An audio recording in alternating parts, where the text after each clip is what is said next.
তোমরাও কি আমার মতন চিকেন খেতে পছন্দ করো? তাহলে আজকের রেসিপিটা তোমাদের জন্য। তো চলো রেসিপিটা শুরু করা যাক। আজকে কিন্তু আমি একদম অন্যরকমভাবে চিকেনটা রান্না করব। প্রত্যেক দিন যেরকম কাঁচা মশলাগুলো পেস্ট করি, আজকে একটু মশলাগুলো ভেজে নিচ্ছি। পেঁয়াজ, রসুন, লঙ্কা কিছুটা আর একটা টমেটো।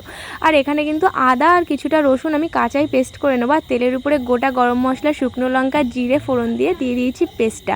আর এখানে কিন্তু দেখে মনে হচ্ছে অনেকটা মশলা, কিন্তু যেহেতু আমি পেঁয়াজ, টমেটো সব কিছু পেস্ট করেছি তার জন্য এরকম মনে হচ্ছে। এখানে কিন্তু খুব একটা বেশি মশলা নেই। তারপরে দিয়ে দিয়েছি পরিমাণ মতন হলুদ, পরিমাণ মতন লবণ দিয়ে ভালো করে মশলাটা কষিয়ে নেব। আর দেখো মশলা থেকে তেল ছেড়ে গেলেই কিন্তু এর ভিতরে আমি অ্যাড করেছিলাম চিকেনটা, আর চিকেনটা দিয়ে একটু নাড়াচাড়া করে নিয়েছিলাম।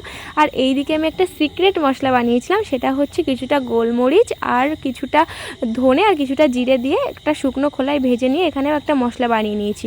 আর দেখো মাংসটা ভালো করে কষিয়ে নিয়ে তার মধ্যে এই মশলাটাও অ্যাড করে দিয়েছি।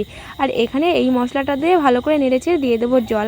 একটু ফুটে উঠলেই তার মধ্যে গরম মশলাটা অ্যাড করে দেব নামানোর আগে। তো এটা কিন্তু খেতে ভালোই হয়, তোমরাও একবার ট্রাই করে দেখো, আশা করি ভালো লাগবে। এরকমভাবে আমি ফার্স্ট টাইম করলাম, আমার তো ভালোই লেগেছে, আশা করি তোমাদেরও ভালো লাগবে।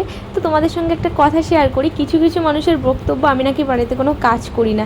তো এগুলো কি তারা এসে করে দিয়ে যায় আমার সত্যিই জানা নেই। যাই হোক, আমি কিছু কিছু মানুষের কথা বললাম, সবাই আবার গায়ে মেখো না। তো আজকের মতন ভিডিওটা এই পর্যন্তই, দেখা হবে নেক্সট ভিডিওতে। সবাই ভালো থেকো, সুস্থ থেকো, টাটা।